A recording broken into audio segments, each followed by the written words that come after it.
And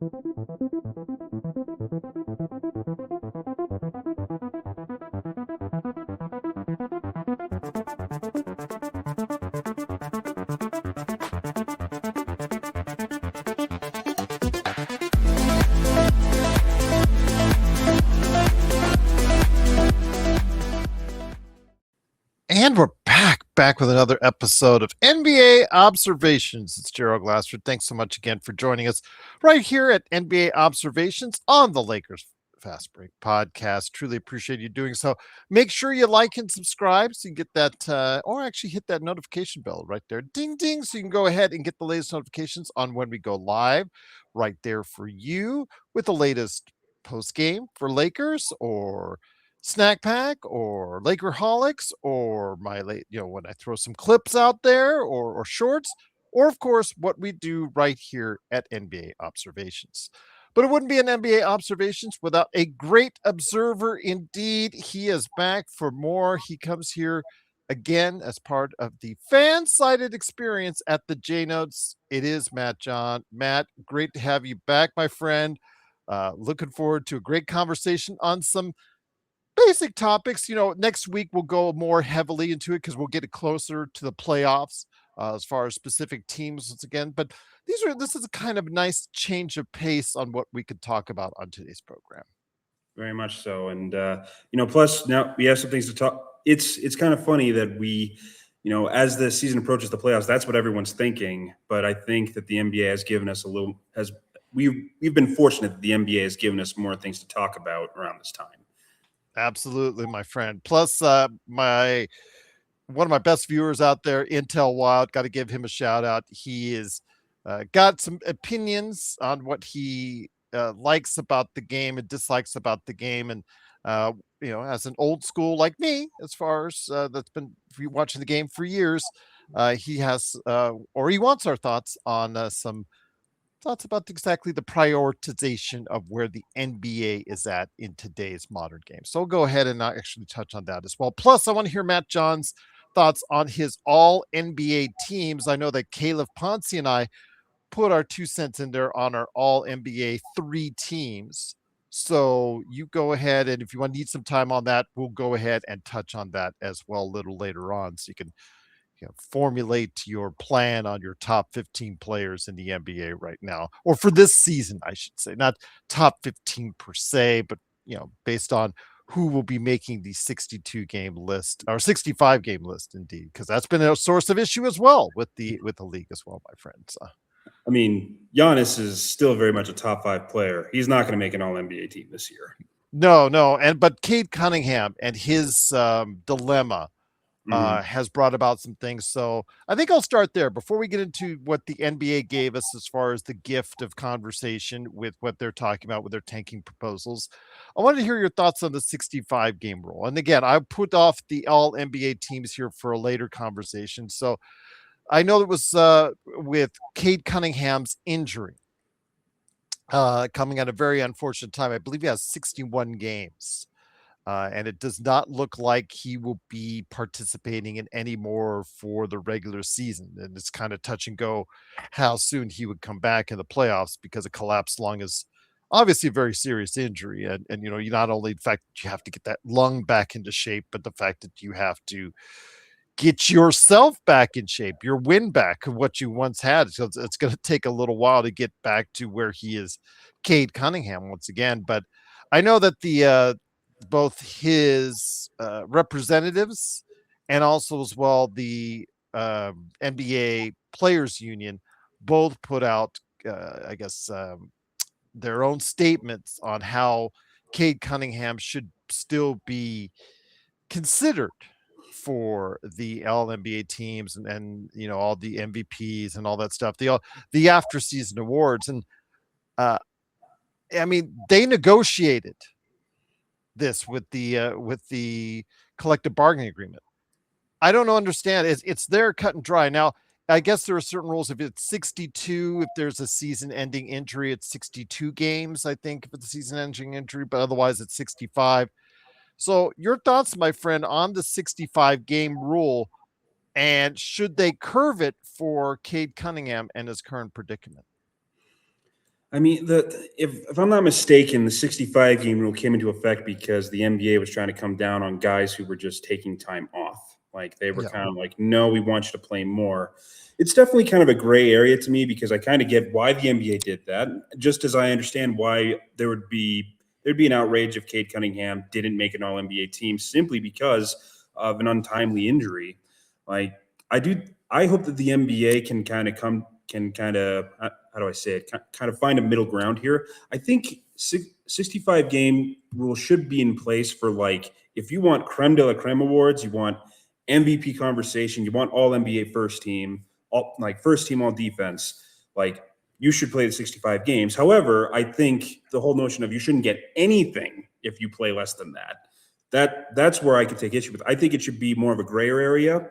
I mean, I'm just throwing out numbers out here, but like if it's say like 45 to 60 games, I say that like you can I propose that we should have like a at best you can make an all NBA second team if you play, I would say over two thirds to three-fourths of the games, like less than 65. I don't know the exact number, don't know the math off the top of my head. Because this is definitely one of those situations where come on, like let's not kid ourselves here. Detroit has been the best team in the East, and we all know the primary reason why is Cade. And it is ridiculous to think that he might not get the props for something that he absolutely deserves props for. So I do hope that it's situations like these. Like again, I do get why the NBA said, "Come on, guys, you don't need to take that much time off." But at the same time, when these injuries happen, like it's not as simple as taking it away from them. I would go 60 as far as the season ending rules concerned, not to 62, but 60 I think would probably be acceptable to me. That would skate Cade Cunningham by in this situation. But the idea behind the player participation policy is player participation. Mm-hmm. And, when you talk about what was collectively bargained, it was both sides agreed to it in the contract. But at what point do we start worrying about the fans in this equation? It's always about the owners and the players and the players and the owners and whatnot. At what point do we start caring about the fan base and the fans themselves?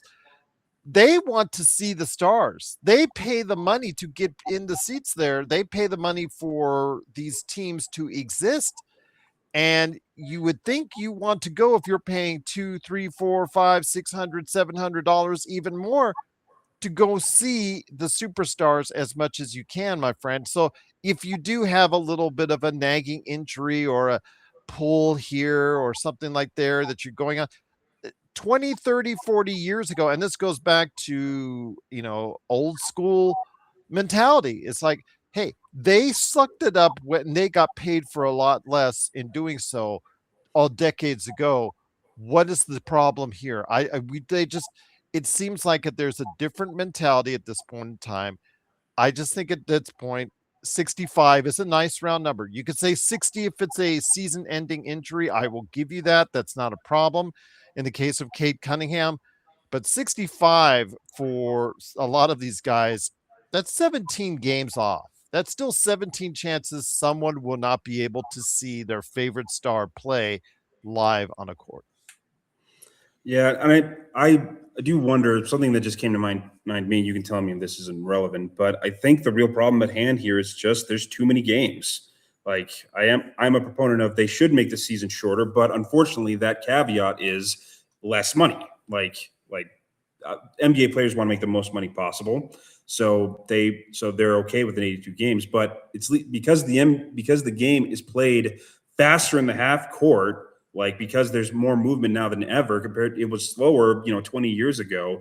It makes players more susceptible to injury. Hence, they can't live up to that billing of getting that 65 game marker. Like I do think that there's some things the league definitely has to confront. Like I do like you understand both sides of it. You want and you even understand hey, fans they paid good money to come see you, and you're not playing. Like obviously that's a problem too. So I do think that I like I'm going to ask this question. Like, is this the main problem the NBA has, or is it just a symptom of the main problem the NBA has? And I think there's a fair argument. It's too long of a season creates these problems. I agree. But again, they've been playing 82 for some time now. They've done what they can to accommodate much of that with travel issues, but they can still do more as far as restricting travel to more region-based trips, smarter ways of having these teams travel, spreading days off even more, less back-to-backs could still be done. I know it would make the season longer, but I mean, you could reduce the number of exhibition games. You could start training camp just a week sooner. There's little tweaks that you can do to make things easier for these players. But when these older players just can complain about, hey, how come these guys that are paid tens, hundreds of millions of dollars a year, or not hundreds of million, but tens of millions of dollars a year, well, actually, if you could consider endorsements, but tens of millions of dollars a year being able to play 65 games. And yet these other guys before them had played 75, 80 games regularly, 82 at times as well. So it just, the argument falls, a little bit harder because of that, because they've been always playing 82 and they had rougher schedules. They had back to back to back. Their travel schedules were worse then.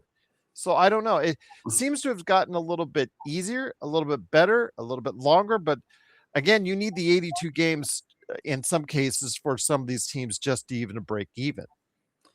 And now we're going to see even more travel because now the NBA is expanding. Now we're going to see teams like, I'm trying to think of the furthest east, I think Boston, or no, southeast to northwest, for example. Team in Miami, South Beach, the Miami Heat are going to go see the Seattle Supersonics twice a year.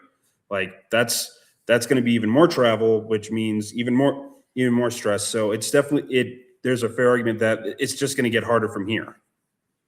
It is, but I just, again, the 82 game thing. It's like Major League Baseball plays 162 games.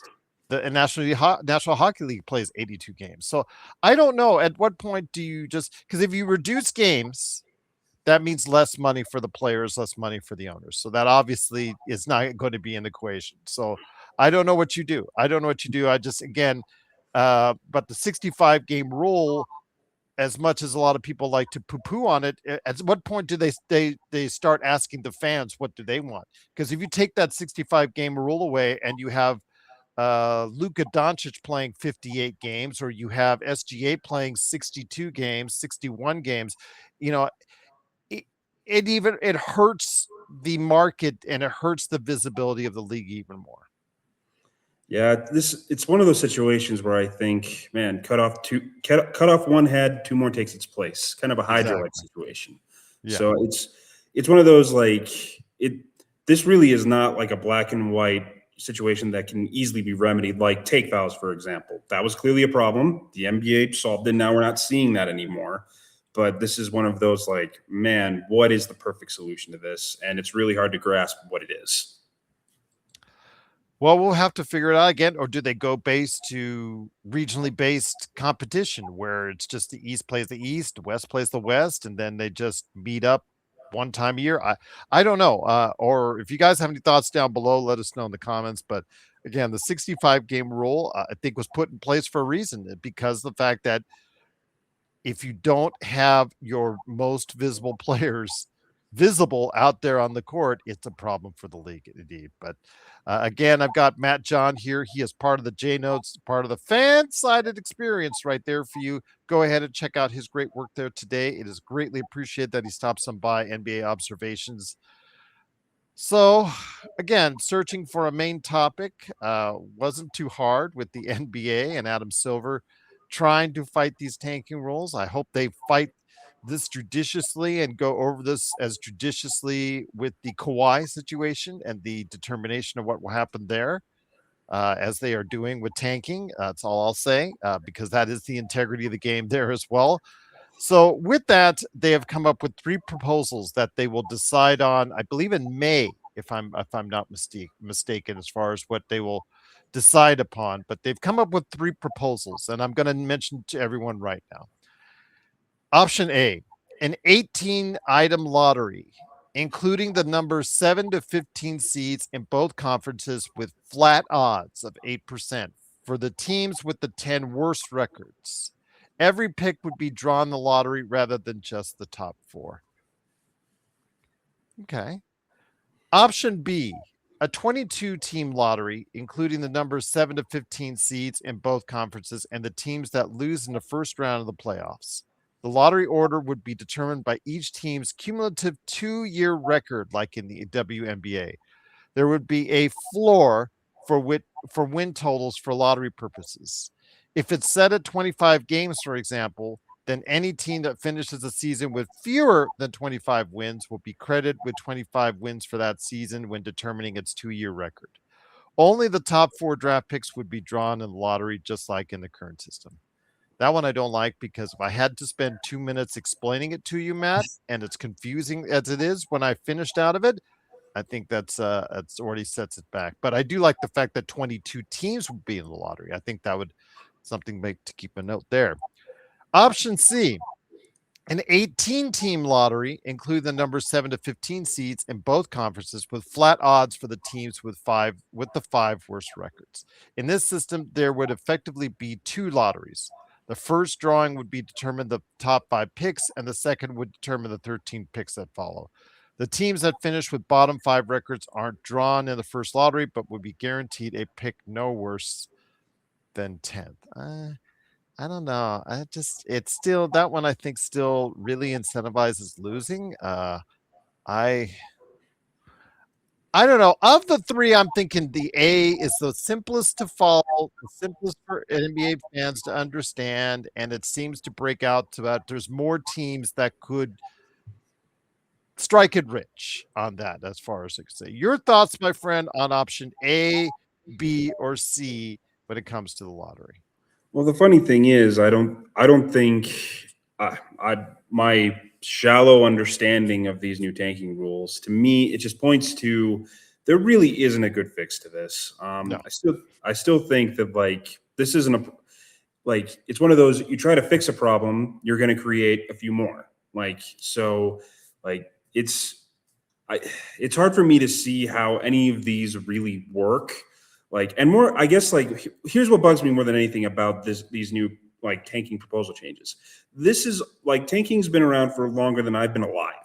And like teams have been tanking, I it's their one upshot to being a bad team. And it is a shame that, this system gets exploited like that. But at the same time, what is the best alternative? And this is the point that I'm getting at. Like the only reason why they're trying to confront this now is because gambling companies are unhappy. They're like, we don't like that these teams that are tanking are getting in the way of our parlays. Like it's leading to less money on our end.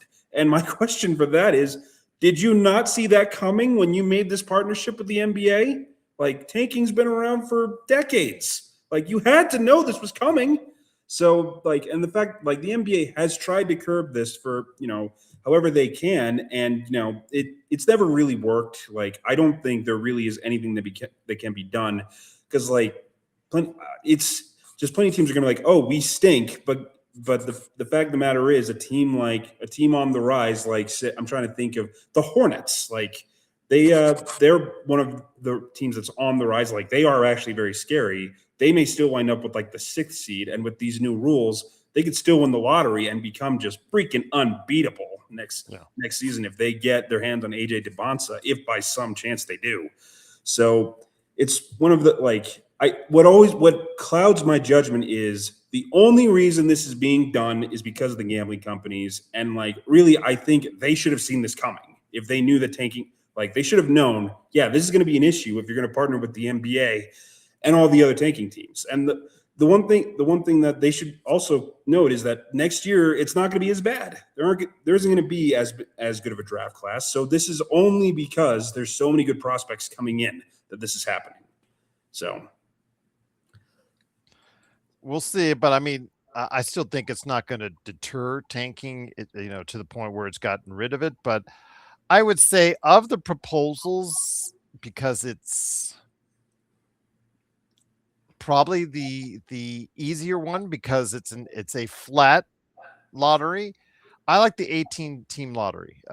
Although it says including the number 7 to 15 seeds in both conferences. Yes, with flat odds, 8% for the teams with the 10 worst records. So the teams with the top 10 worst records would get a little bit better odds. I would just say make them all even. Make them all even. and just say that the bottom 18 or 22 teams in the league all get a fair shot at what could be the potential lottery. So there you go. I mean, just like whether you finish the worst or the get eliminated in the first round of the playoffs, you should have the same chance.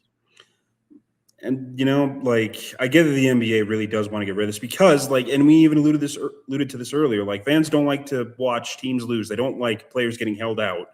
But like tanking is the best way for the little guy to build something special. Because players don't come join Milwaukee unless Giannis Antetokounmpo is playing for them.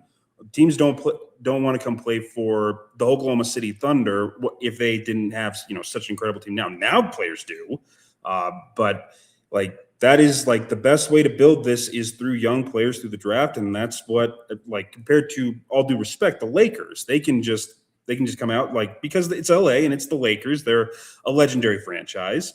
Players will come willingly play for them if they want. So they don't have to worry about going to the draft. They have, but they can be bailed out by a Shaquille O'Neal saying, "I want to spend my prime with the Lakers." You don't see that. No Shaquille O'Neal has ever willingly said, like in free agency, has said, "I want to go play the duration of my prime with the Bucks." That's true.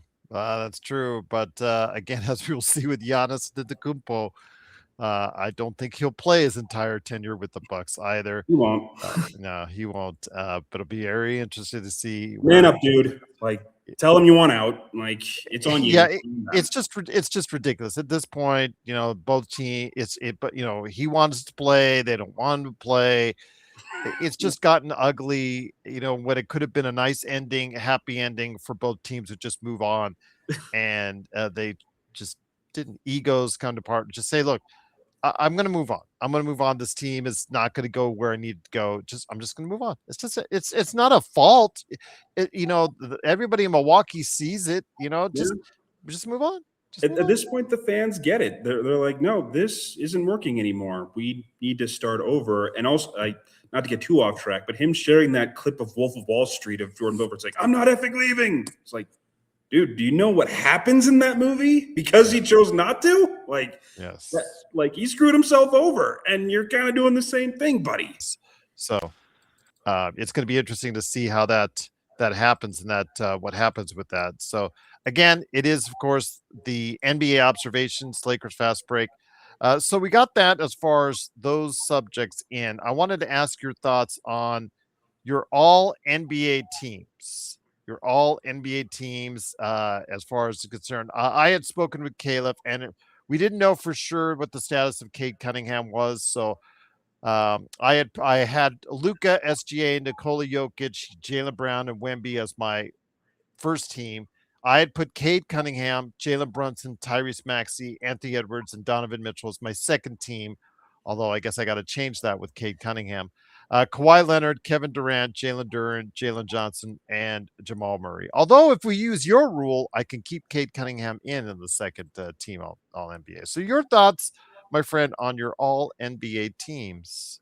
Man, like, it's such a gray area because, like, no matter what happens with the all NBA teams, and this happens, every year, it's gonna rub some people the wrong way. Like, I do think Cade definitely has a legitimate case to be number one. Like, if I'm not mistaken, the Pistons have kind of struggled since he's been out, which further emphasizes, no, he is one of the best players in the league. So, like, it really is between him and Brown. Put that last one. I agree with the top four. It should be Shea, Wemby, Luka, and Jokic. Those have been the four best players in the NBA this year. Like, Brown's case is no one thought the Celtics were going to be this good. They wouldn't be where they are. Like, that game against the Thunder was actually, like, that kind of got me to see, for all the flaws that Brown has, the one thing, he does not back down from a challenge. He wants to show you, no. I can throw punches with Shea Gilgeous-Alexander. Did the same thing with Kawhi Leonard when the Clippers went streaking, in December. He was like, "I'm going to put up a 50-piece against you guys." So I would say, like, if Cade does miss the mark, I don't have too much of a problem with Brown getting the first seed, but I won't have too much of a problem if Cunningham gets the first All NBA team. So I would say like one of those two gets the last spot, and the other obviously gets All NBA second team. I think Kawhi Leonard has probably made the second team, if you ask me. This has been his best season all around in ages. Funny enough, I don't even think that's a coincidence. I do think we're getting. I think he's getting ready for when the NBA is going to tell him, oh, by the way, we're voiding your deal with the Clippers. So he's going to make himself look as good as possible to ensure that he'll still get a nice fat contract this summer when that deal gets voided. So I put him second team. Brunson, Brunson. I'd say Donovan Mitchell. He's still incredible. Like I'm actually looking at, funny enough, the Ringers rankings. I'd say there is a fair. I'd say Edwards is definitely there, and I I can't help it. I think Kevin Durant has still been as good as ever. It's a shame that the Rockets stink, but that's not his fault. He's still putting up Durant numbers. He's still awesome, and compared to the likes of like Steph Curry, and this isn't his fault either. Curry's not playing, and Golden State stinks. Houston has been flawed, but they are still winning, and Durant has been the last reason why they are where they are. So I'd give it to Durant. Um, and then from there, I would say Maxi. I think there's a fair case that Devin Booker is. I kind of like his case because Phoenix has actually been so much better than everyone thought. I thought they were one of the most hopeless teams in the NBA this year. I think he probably gets that one of those last spots. So I'd say Maxi, Booker. I'd say I think we have to put Holmgren on that list on those all NBA teams because I don't think like the fact that the Thunder it hasn't. Shea Gilgeous-Alexander has obviously been the primary reason why they've been so good, but he hasn't done it all himself. I think Holmgren deserves that nod too for his contributions to that. Yeah, I'm trying. So I have Holmgren, Booker, Maxi. I'm trying to think if there's anyone who I'm missing. I don't know how well you're keeping track of this. I'm sure I'm speaking a mile a minute here. No worries. No worries. All good. So if I had to I don't know, I'd say and even I think there's a fair argument that as I just said with Holmgren and OKC, I think Jalen Duren might get that spot because he's been Detroit's second best player this year on the best Eastern Conference team. It's a shame, it's funny when we talk about all NBA teams. I think Derek White is basically he's not the exact same player, but he is a new age version of Draymond Green, where he just fills so many holes for Boston. He is also the second most important reason why they withstood Tatum's absence for as long as they have. I don't think he's going to make All NBA, but Draymond did, because of how good Golden State was year in and year out. Boston hasn't been dominant, but they've still been really good. So, yeah, I'm trying to think. If I keep track here, my first team is Wemby, Luka, Shea, Jokic, Brown. Second team is Cunningham, Leonard, Brunson, Edwards, Durant. Third team is Maxi, Booker, Duren, Holmgren. Did I choose anyone else? Am I missing anyone? I think you're good. I think you're good there. I think it's tough. It's tough for me. I think that last spot should probably just because this is a reputation thing, but it's one of those. He deserves it. He finally got the accolades he deserved. I like Jamal Murray. I think he's deserved it after all this time. He's so good. He's never gotten accolades until now, and he deserves it. He just scored 53 the other night. So yeah, and Denver is actually back up in the standings behind the Lakers in fourth place. And if the Lakers don't continue to win, they could be in third place by the end of the season. So, yeah, definitely agree with you on Murray. He's on my all NBA third team as well. So, yeah, definitely some good choices there, my friend. So I just wanted to get your beat on that as far as your all NBA teams are concerned. But before we head on out, I did want to go ahead and ask your thoughts on this because I got a request from Intel Wild. He was asking about a conversation because he doesn't think that teams play defense anymore, and also the prioritization of the analytics and 3-point shooting. Um, I think when it comes to defense, I think there still is an amount of defense in the league that's played. Is it to the length as far as an effort that you saw in previous seasons gone by? No. From when he was started as a fan, when I started as a fan, I think there was a prioritization of defense, but also the skill level of the guys as well, to an extent, weren't as good, I think, as what we see now. So I think there's a little bit of a correlation on top of that. The 3-point shooting, prioritization of 3-point shooting, I do like to an extent, because the fact I did one of the most enjoyable facets of the game I've enjoyed is when teams utilize 3-point shooting in their arsenal. Now, do I like it to the point where I see players walk up to a unmolested layup and they'll just pass out? And you know this to be true because you'll see them with a wide open layup. They'll go right there and they'll decide to pass out for not. That is the most irritating thing on the planet as far as the NBA basketball to me is doing that. So with that, I think that that's a problem. Uh, and I have a concern about that. But the reliance on 3-point shooting, I don't have as much problem with it because I grew up being fascinated by the late 80s, early 90s play of teams like UNLV and Loyola Marymount, who played a fast paced, 3-point tempo, 3-point based type offense. So I prefer that. In fact, when I like fast paced up tempo type play that we saw in the 80s, that was a lot of fast break, but the 3-point shot wasn't priority in the NBA for really any stretch of time. So your thoughts, my friend? Again, I think the prioritization of defense, there needs to be a little bit more of it. I would agree with Intel Wild on that, but it's today's game. It's changing. It's more analytics based. It's more numbers based. It's more numbers driven, and you're not going to be able to go in that direction. But when it comes to the playoffs, as long as the playoffs are still played with every bit of intense, I guess, determination on both sides of the ball that we do see, because there is a marked difference as far as the defense that's played in playoffs to now. I'm okay with it. It's just like I said, at what point do you prioritize 3-point shooting when you're giving up easy twos to go ahead and and miss a three? That's the part where I think it just goes over the line as well. I think in this current NBA, I think what the league is emphasizing is you have to be a plus on both sides of the floor. You don't necessarily have to be a 3-point shooter per se. Like I remember when Draymond Green was making threes, and he doesn't anymore. Teams are more than happy to do that, and even so, he still manages to find a way to make himself effective for the Warriors in that regard. It's also funny because everyone thinks so 3-point shooting, that means you need 3-point shooters out there all the time. And that's not necessarily true.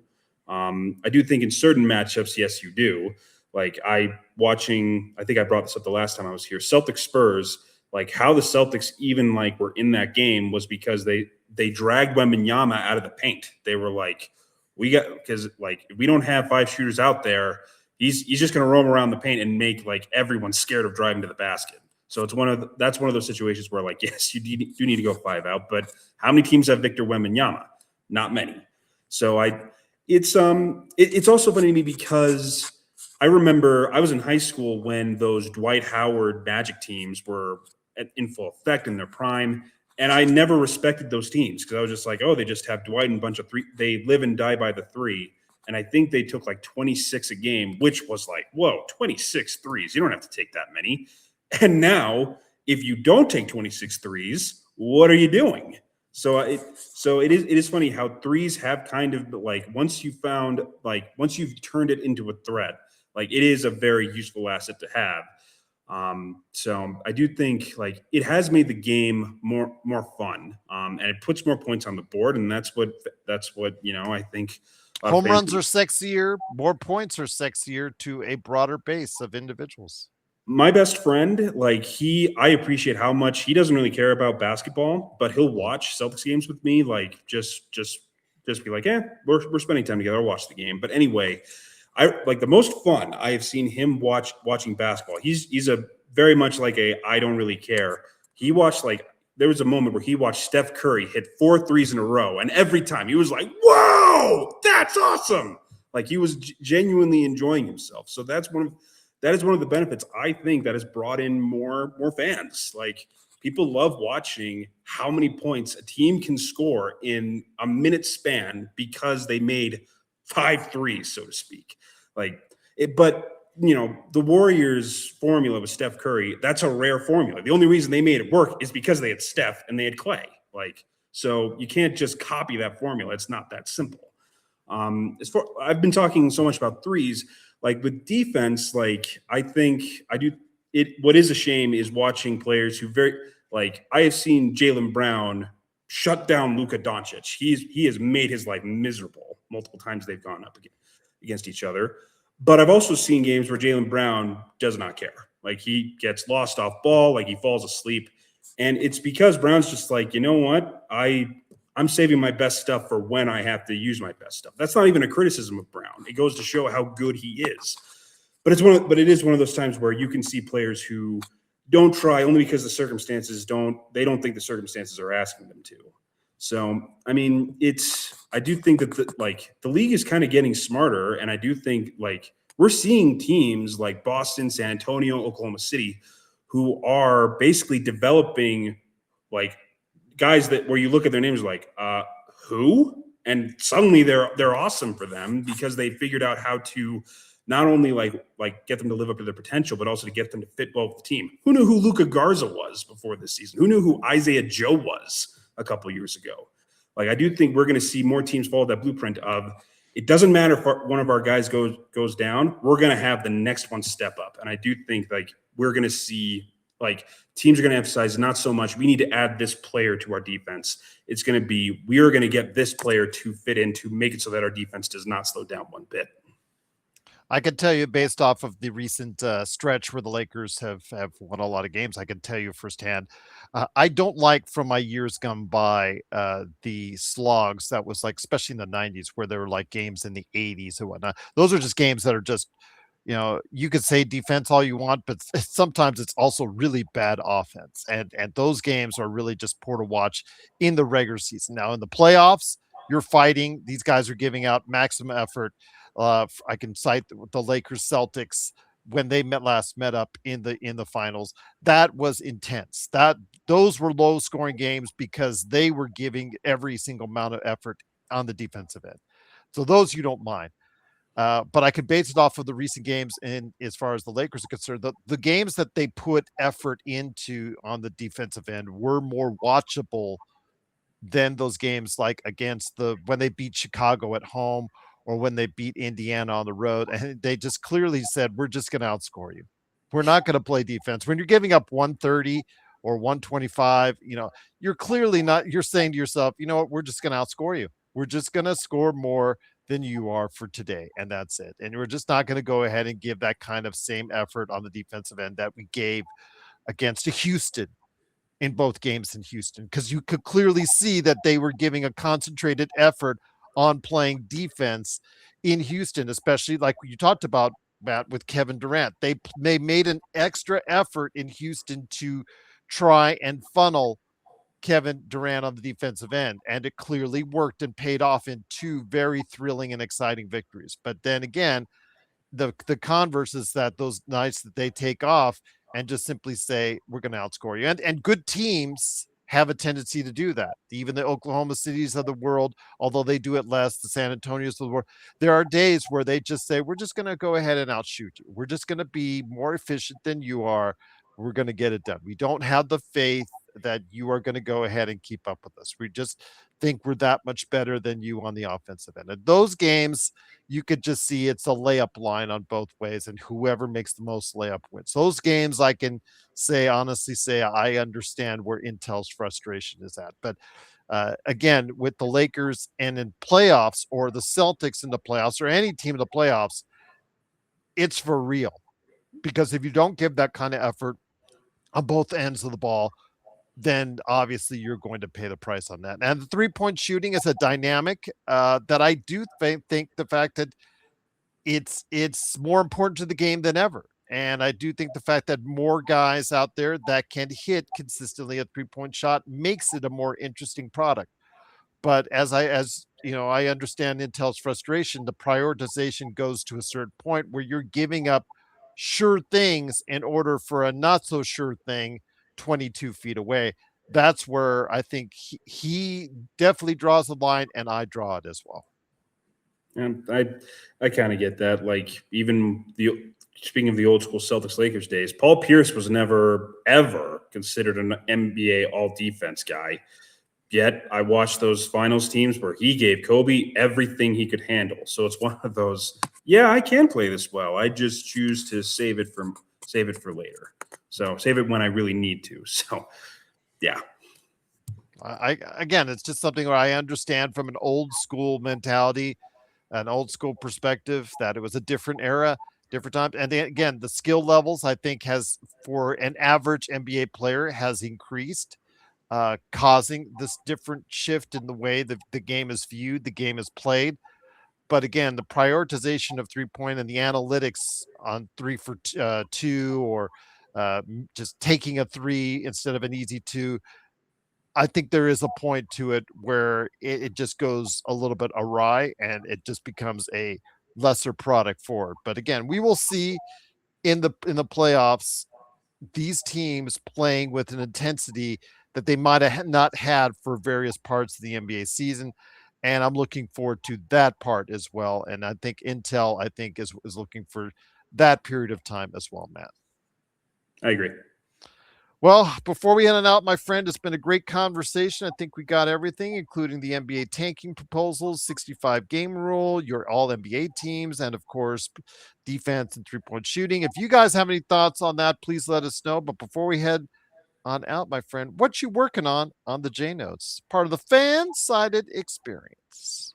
Well, what I'm looking for the J notes right now is with the season finally coming to a close, now we can turn to the draft. The Jazz are almost out of the woods from avoiding the worst case scenario, but they are not quite there. So, but nonetheless, it would take a I don't even know how to say it. It would take a disaster of epic proportions for that to happen. So we're focusing more on draft prospects. So get excited for that. Hopefully, I think the Jazz will be more than happy just to have a pick this year. That'll be the biggest win of all. So, but feel free to check it out in case the Jazz do win the lottery. You can check out the J notes to see just how far that'll take them. Right now, they would be picking, I think, fifth or sixth in the draft if it were just go straight butter. If it just goes straight based off of record as of today. Who are you looking at in that area if that happens? Well, I can't say that I'm big on college. Like I actually just wrote about how it's still not set in stone that they could surpass Sacramento. Sacramento's been winning for some reason. You so I would say, like, I think if they get the fifth or sixth pick, the emphasis should be on guard because that's what they need. They don't need another big. They don't need another wing. I don't know too much about the prospects outside of the obvious ones, outside of Debonsa, Peterson, Boozer. Funny if they by chance can get any of those three, obviously take them without question. I'm trying to think. I think is his name Kingston Fleming? Is that the guard? Well, that's just what I was going to lead you into. Last night, as we record this, was Illinois versus Houston. And while all eyes are obviously on them, either one of these teams progressing, it was eventually Illinois. Right there was a matchup, point guard on point guard, although Keaton is also a combo guard. Keaton Wagler versus Kingston Flemings last night was on the marquee. They also have some other players on both teams, like Chris Sinek and some other players on Illinois that are also being thought of in the draft. But it was those two guards essentially matching up against each other. Were you able to catch the game and take a look at it? Because both of those players right now on most mock drafts are thought of in the area where the Jazz would pick if the Jazz don't move up. Yeah, I didn't. I don't watch a whole lot of college. I don't know what happened to me. I used to, but not as much these days. I think the Jazz, if they if one of those guys is still available when they have their pick, they should go for the guy that I think is the most NBA ready. May not necessarily be the best long-term talent, but I think that they should go for guys ready to contribute now, guy who's ready to fit in with an NBA rotation. He may not even start. I do think the Jazz are going to give this jumbo-sized lineup they have in store for next year a real shot. So I think just as long as they take a guard, we don't know how the lottery is going to shake up, but I do think they'll just address a position of need as long as they are picking around 5 or 6. Well, there you go. All right. If you get a chance, though, do check out those highlights of them matched up against each other. So that might give you a little bit better or clearer idea. Because those guys are right now, if Utah does not move up, those two are considered right there in that mix. But again, it is Matt John. Please go ahead and support the great work that he is doing today at the JNotes, thejnotes.com. Part of the fan-sided experience. Well, my friend, next week, if you're available, I would like to go ahead and obviously finish up a discussion as we get closer and closer because the teams will be about 6-7 games. Oh, sorry, I said 6-7.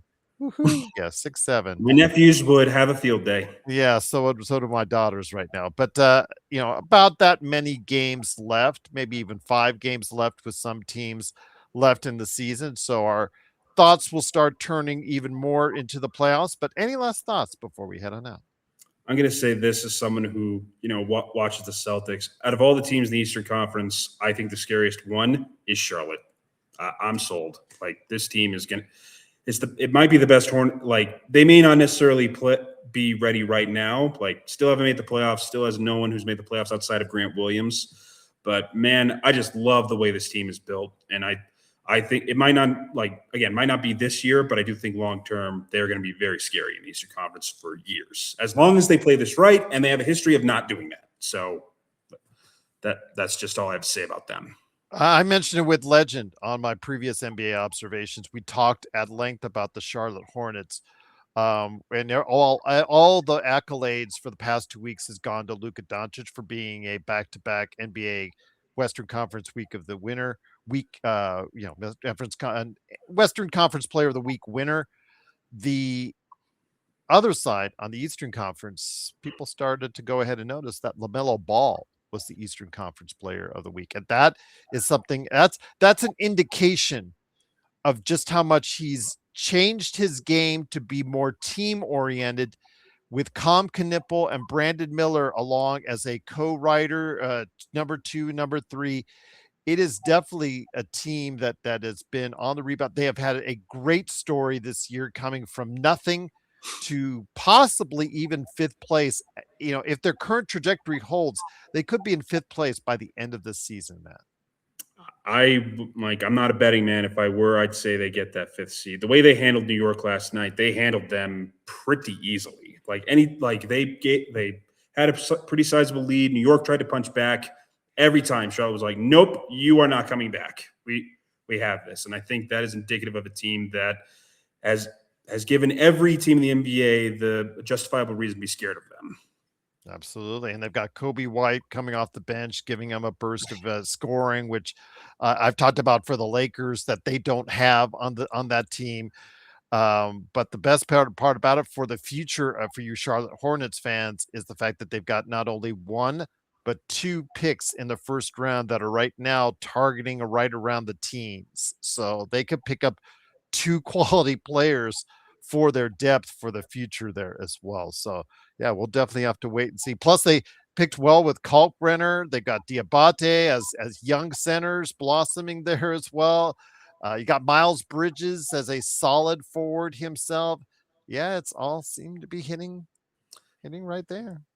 Yeah, I'm just happy that LaMelo Ball, after all these years, people started to question whether or not he's an effective ball player. And I think this stretch is showing, you just give him the right team, give him the right coach, he will kill it. Those Hornets teams, when he first joined them, were actually pretty good. They just got hurt at the worst time. So I'm just glad that the basketball gods are basically just kind of repaying him for that with, I'd say, the best team he's ever had by a fair margin. But he's also changed his game a little bit because in recent years, it was all about him. Mhm. taking 3-point shots with 22 seconds in the shot clock. I mean, there's actually footage of this, repeatedly you could, making his coaches angry with his selfish play, and seeing how Knipple has come on. I think he's the rookie of the year. I think Knipple is the rookie of the year at this point. I'm sorry to flag, but Knipple's on a winning team, and he has been the driving force in this because Miller was already there, Ball was already there. Knipple has been the main driver of the success for Charlotte this season. Yeah. Also, while we're on the subject, what a loaded top five in the 2025 class. Just Mhm. stars across the board. Flag is amazing. Harper's amazing. Edgecombe's amazing. Knipple's amazing. Bailey's going to be amazing. Like, man, like everyone who said that 25 draft class was loaded, they were not wrong. So I love it when it turns out a draft class was just as good as advertised, and I think those five guys, they're going to make everyone remember 2025. We'll see what happens, my friend, but it's absolutely great to see. And next week, we will talk more about what's going on with the NBA right here in NBA Observations. So for Matt John from the J Notes, it is Gerald Glassford. Thanks again for watching, listening, and we'll see you next time right here as we continue, as the season's closing down, as we continue to provide you the best in NBA Observations.